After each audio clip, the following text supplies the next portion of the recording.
Hi, in today's video, I'm going to share my lip blushing experience, including the before, the directly after, and then what the healed results look like. But first, I want to take a moment to thank you for being here and watching my video. If you find it helpful or like it, please be sure to give it a thumbs up. It only takes a moment and it is very helpful to me here on YouTube. So let's start with a quick overview of what lip blushing is. It's a semi-permanent tattooing procedure meant to enhance your natural lips.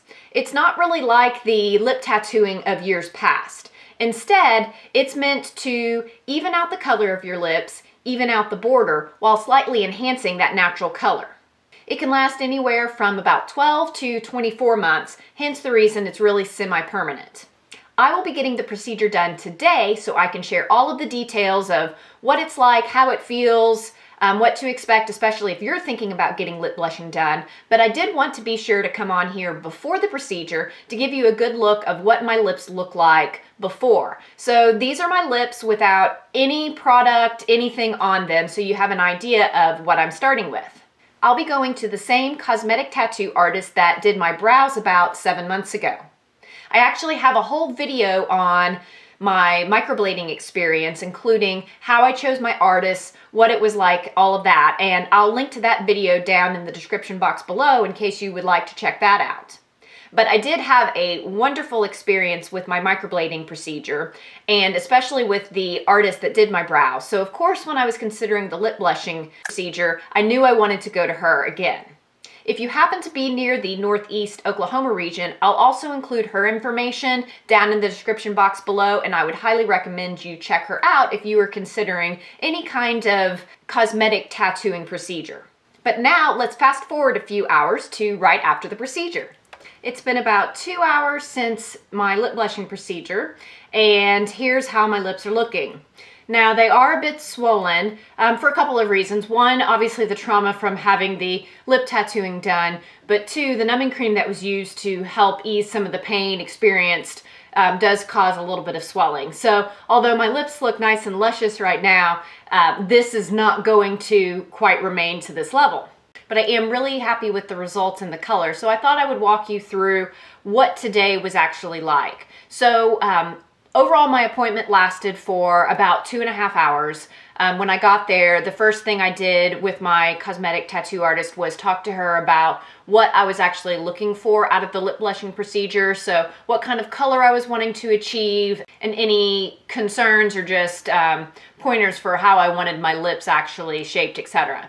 Now, she doesn't really go that far outside the natural border of your lips. The main reason being you do have hair follicles, pores, etc., and that can just be problematic when you're applying color. So she doesn't go that far out, but she can help things like rounding out really, pointy peaks or helping make things a little bit more symmetrical, some things like that. And so we talked about that. Then she went ahead and did outline my lips in the shape that she thought I was wanting to show me what it would look like so I could approve that, and then also to provide a border for her or an outline for when she actually started doing the tattooing. Once she outlined my lips and we agreed on the overall shape, she then put numbing cream on and let that set in. Now, she could only put the numbing cream on the inside part of my lips, not the outline, because she has to keep the outline from getting smudged or anything. So with that said, the numbing cream only applied to the inside of my lips. So when it came to actually tattooing, I could feel it more on the outline than anywhere else. So after the numbing cream was in full effect, she did start tattooing, and she did outline my lips first, and then she started filling in. Overall, I didn't experience a lot of pain or discomfort. I could feel it a few times, mostly on more the middle part of my lips, at the peaks and at the bottom. I don't know if you have more nerve endings there or why that is, but for the most part, I couldn't really feel a whole lot. When I did, it was a little bit like a stinging feeling, kind of like a mild annoyance, if something's kind of just lightly bothering your skin, you want to brush it off. It kind of felt like that. She did have to go over my lips on several different passes. So I think when she was doing that, she was going over them in some different ways to make sure that she was getting full color, and because she didn't want to overstimulate any section of the lips at one time. But she would kind of go around in clockwork, and she did that several times, putting on numbing cream on a couple more occasions when my lips would start to get a little bit of feeling returned to them. So the actual time that she was tattooing my lips from the first time the needle went in to the very last time was less than 2 hours. It was probably about an hour and a half, maybe an hour and 45 minutes. So not that much time to have that going on. So as with most cosmetic tattooing procedures, I will require a touch-up after everything is healed. And so I do have a touch-up scheduled for about 8 weeks from now, I believe. And that's really because everybody's skin takes pigment differently. And obviously an artist is going to be a little bit conservative when applying to make sure they get the best results, and then we'll come in with the touch-up and even anything out or strengthen anything if it's not quite strong enough. But you can't really take stuff back if you go in too strong, whereas you can always add. And so a touch-up really is just an essential part of the overall process. In terms of my aftercare, I can expect healing to go on for about 3 to 4 weeks. And during the healing time, I will probably experience a little bit of flakiness. And over the rest of today and maybe even tomorrow, my skin could produce lymph fluid. This is just something that happens naturally when your body's trying to heal itself. So my instructions are to dab that away with a soft cotton swab or Kleenex or something like that very carefully, because you don't want that to build up and dry and create hard crusts or hard scabs, because those are the things that can fall off and peel away your skin prematurely. So I will be blotting a lot for the rest of today and in tomorrow as needed. Then I need to keep my lips very moisturized, and my artist did provide me with some packets of basically a vitamin D type thing. I think you can also use Aquaphor. Is very similar to what she provided me, and so I need to keep my lips very, very hydrated over the next few weeks. But I will experience flaking. Each person's a little bit different. It could be within the next 5 days, could be, a week to 10 days from now. It could even be a couple of weeks from now. During the next few weeks, I will also see my lips change color a little bit. So they will get a little bit darker, and then they're going to get even lighter than they are right now before they kind of settle into their permanent color. And that could take potentially 3, 5, even up to 8 weeks for that to happen. And so that's why the touch-up is scheduled for 8 weeks. Even though my lips may heal after 3 to 4 weeks, the color might not settle out until 8 weeks. And so she just wants to make sure she sees exactly what that shade's going to be before she goes in and tries to touch up from there. Right now, I'm really not experiencing any pain or discomfort. Right after she finished the procedure, when she was wiping my lips clean and putting some of the lotion on, it did feel a little bit like a sunburn, or if your lips are really chapped and you lick your lips after you've been eating Fritos or something spicy, and you have that kind of sensation. It did feel like that. I don't really have that feeling right now, and I don't have to really be too concerned about what I eat or drink, other than obviously maybe avoiding a little bit of spicy food for the rest of today, maybe tomorrow, because it would once again give you a little bit of that chapped or burning sensation. But otherwise, I can eat and drink like normal and basically resume normal life. So now, through the power of editing, I'll go ahead and jump to my lips fully healed, pre my final touch-up though, so you can see how the color and the shape are finalizing out.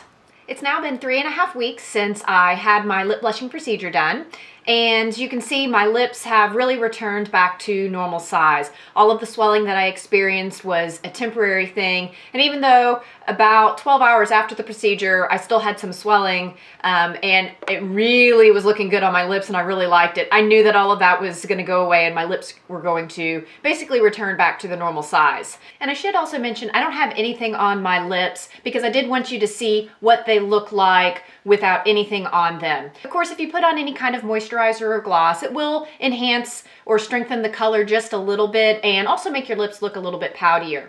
I also normally wear highlight just on the Cupid's bow of my top lip, which also will make the lip look a little bit poutier, and I haven't done that either, just so you really could see exactly how my lips look.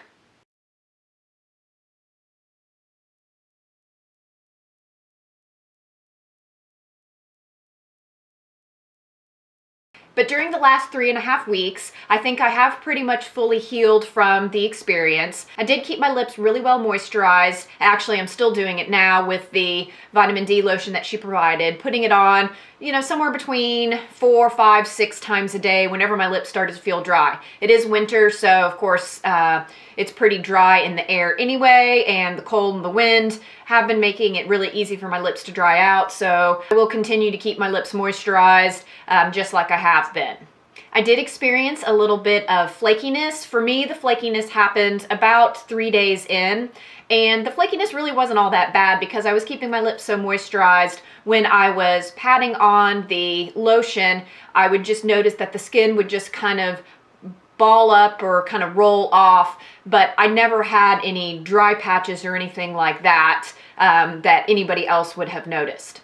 I did also experience my lips getting a little bit darker, and then they did lighten, and even though I knew it was going to happen, of course it, you know, was one of those things you're like, oh no, you know, I don't want to lose this color, will it come back? And you always worry about if it's going to come back, and it did. And although I think my lips could change colors just a little bit between now and the next 5 weeks or so until my next touch-up, I do think that they're pretty close to what they're going to be. And these are exactly the results that I was hoping for. What I told her was I really wanted a kind of pinky nude type look, just a little bit stronger, rosier than my natural lip color. But really the big thing for me was I was going for her evening out the border and making the border a little bit stronger, because to me, my top lip is just smaller than my bottom lip. And I did want a little bit more defined border to kind of help even that out. Obviously, as I talked about right after the procedure, she's not going to overdraw the lip lines all that much, but just giving it that more defined border, I do think has helped. And so basically with the nudie pink that I was going for, what that's allowed me to do is be able to have a kind of my lips but better type look, so that on my no makeup days or light makeup days, I don't really feel like I have to put anything on my lips. And that's exactly how it is for me. And actually, as my lips have been healing, you're not really supposed to wear any lip color, and so I haven't worn any lip color since I had the procedure done. The other thing I told her is I didn't want to get my lips so dark that I couldn't still wear other colors, because I do like to wear a lipstick color to coordinate with my makeup and outfit for the day, and so I do expect to be able to wear other lip colors without my natural lips bleeding through or impacting or altering the color all that much. And so now in about 5 weeks, I will go in for a touch-up appointment. Really, that's just to even some things out. If I look really closely at my lips, there's a couple of places where the border's not completely even or the color may be a little bit patchy, and that's to be expected. And so that's really what that touch-up appointment is. From there, I'll just go in probably anywhere from every 12 to 24 months just to keep my lips touched up and refreshed and looking as good as they look today. But as I've said, I am really pleased with the results, and I'm really glad that I had the procedure done. I hope you found this video helpful. If so, or if you liked it, please be sure to hit the thumbs up button. Also, if you haven't already subscribed, I'd love for you to subscribe and hit the notification bell so you can be sure to catch some of my future videos. Otherwise, thank you so much for watching, and until next time, bye.